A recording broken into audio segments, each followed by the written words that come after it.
이렇게 연달아 남자 세 분을 만나시더라고요. 모두 똑같은 레파토리로 돈을 받아내고 있었고요. 아예 엄마가 지금 뱃속에 아이를 돈벌이 이거를- 수단으로 지금 이용을 하고 있습니다. 나 이런 얘기는 처음 들어봤어.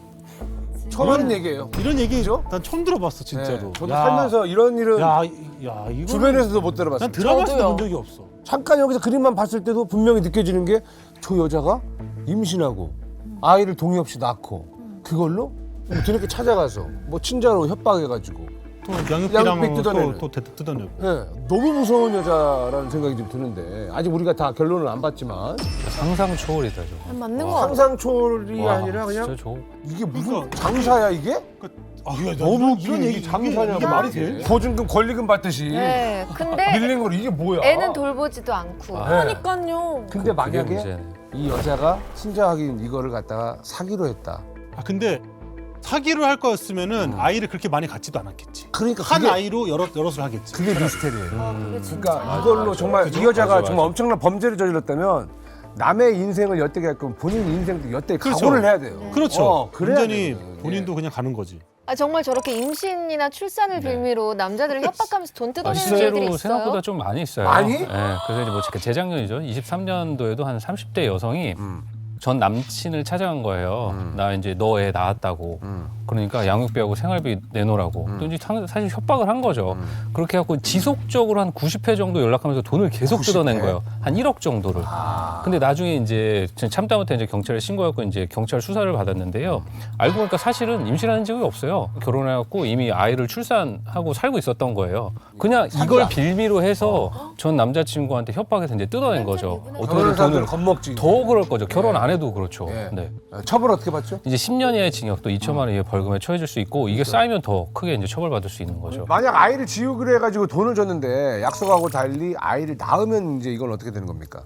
그러니까 이런 조건의 계약을 했다 하더라도 이 계약은 그냥 무효인 거죠. 이건 어차피 무효다. 실제로 이제 돈을 주지 않아도 되는 것뿐만 아니라 실제로 돈을 줬는데 아이를 낳아버렸어요. 너도 낳았으니까 돈을 돌려줘? 있을 수 없다라는 그렇죠. 거죠. 네.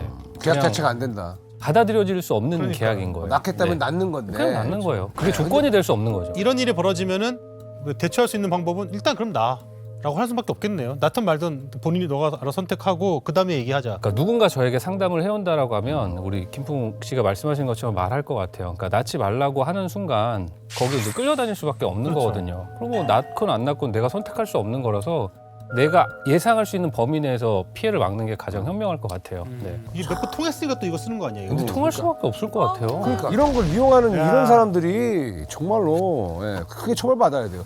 애들이 무슨 죄예요? 진짜 애는 나 아무도 세상에 없지. 태어난 애는 아무도 애들이 없지. 지금 벌써 근데- 셋이나 되는데 축복받으면서 그래. 태어나야 그렇지. 되는데 그러니까 아이들이 무슨 죄야. 너무 충격입니다. 진짜 충격적이에요. 진짜 진짜 예. 충격이다. 와. 기가 막혀. 당신도 알고 있었어?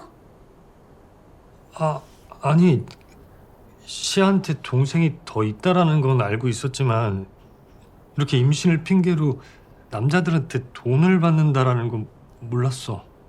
지켜봤더니 임신했다고 말만 하면 여러 남자들이 기겁을 하고 돈을 가져오더라고요. 어쩌면 둘째, 셋째도 비슷한 상황이지 않을까 짐작하고 있어요. 혹시 시아는 당신 애 맞아? 그건 맞아. 나도 혹시 몰라서 따로 친자 검사를 해봤고. 어쨌든 그럼 시엄마가 계속 임신을 해서 남자들한테 돈을 뜯어내고 양육비도 받아내고 그런다는 거죠? 돈 때문에 계속 아빠 없는 애를 낳고요. 이게 말이 돼요? 세상엔 우리 상식으로 이해할 수 없는 사람들이 굉장히 많아요, 주미 씨. 문제는 지금 이 일 때문에 시아가 가장 고통받고 있다라는 거 아닌가요? 시아가 아이들 돌보느라 힘들다라는 건 알고 있었습니다. 그 여자는 맨날 술을 마시거나 아니면 밤새 게임을 하느라 애들은 거의 방치하는 수준이었거든요. 그러니까 시아도 힘들어서 가출을 하는 거고요. 제가 뭘 안다고 해서 어떻게 도와줄 입장이 안 되니까요. 기가 막혀. 도대체 당신이 저 남자들이랑 다를 게 뭐야?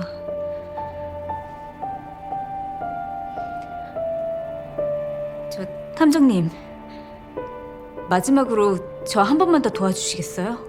무슨 방법이 있나? 이거 해결책이 있을까요? 아니 근데 그 추운 날은 설명할 수 있어요? 애 키우는 집에서? 어머. 야, 저게 집안이야? 아 이거는 이게 아동 학대야 이거. 지연아, 뒤로 와. 뒤로 와, 눈 나빠져. 지연아.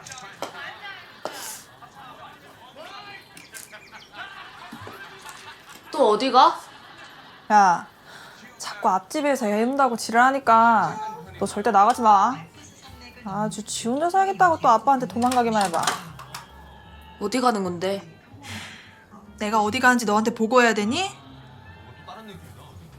병원 가는 거지? 애기 또 낳을 거 아니지? 나올 건데? 애 아빠가 누군지도 딱 체크해놨어. 와. 미쳤어. 애를 또 낳겠다고? 응. 제발 차라리 재혼을 해. 이게 뭐야? 애 셋 딸린 여자랑 결혼을 하니? 어차피 이번 생은 망했어. 그냥 남편 없이 가는 거야. 엄마. 야, 우리 동네 있잖아. 애는 낳으면 이것저것 다 합쳐서 1억 나온대. 아니 출산지원금으로 1억을 챙길 수 있는데 이 복덩이를 왜 지우냐? 그 돈 때문에 애를 낳겠다고? 진짜 미쳤어, 엄마는. 아이 기집애가 고마운 줄 모르고. 야, 내가 이렇게 남편 없이 애 줄줄이 낳았으니까 이런 좋은 집도 나라 지원해주는 거야. 엄마가 대학을 나왔니 기술이 있니? 이렇게라도 돈 벌어오면 고마운 줄 알아야지.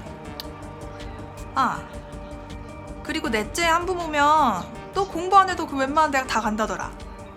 엄마가 알아봤어. 내가 무슨 대학이야. 애들 보느라 바쁜데. 애 키운다고 드럽게 요새 떠네. 야, 애들 금방 커. 너 봐. 눈 깜빡하니까 컸잖아? 저런 엄마가 있었답니다, 여러분. 예, 저런 엄마가. 아니, 남 변호사님. 근데 저렇게 애들 막 방치하고 큰딸한테 육아를 다 맡겨버렸잖아요. 저것도 아동학대 아니에요? 명백하게 아동학대죠. 우리 아동복지법상에 보육 의무, 그러니까 부양 의무가 있는 사람이 아이를 유기하거나 방임하는 것도 명백하게 아동학대로 규정하고 있어요. 뭐 형사처벌 될 수 있습니다. 네. 아니 근데 저렇게 다자녀 혜택이 좀 많다라는 거는 네. 저는 그럼 뭐 적극 장려해도 된다고 저는 네. 생각은 하는데 하지만 근데 저렇게 낳기만 하고서는 방치한다라는 건 이거는 이건 악용이지. 완전히 문제가 있는 거잖아요. 악용이죠, 저거 악용한 악용. 거지. 그렇죠. 뭐 작년에 어떤 일이 있었냐면 8살짜리 남자아이가 숨진 채 발견된 사건이 있었어요. 집에서요? 네네. 그러니까 숨진 채 발견되는데 이 아이가 좀 병이 있었어요. 신장에 병이 있었거든요. 치료를 지속적으로 받아야 되는 거였어요. 근데 이제 치료를 받지 못해서 결국 이제 사망한 채로 발견됐는데 그 집에 이 아이를 포함해서 8명이 있었어요. 8명. 형제가 8명. 8명이 있었는데 이 엄마가 이런저런 수당으로 나눈 돈이 한 달에 한 500만 원 정도 됐다라고 해요. 근데 그 돈을 아이 키우는데 전혀 쓰지 않고 유흥비로 전에 거의 탕진했다라고. 그러니까 거의 비슷한 사례인 거죠. 네. 현실이 더 요지경이다. 여러분, 이런 일이 있습니다. 이런 엄마들, 이런 부모들은 부모도 아니고 부모가 아니죠. 괴물입니다, 괴물. 괴물들. 아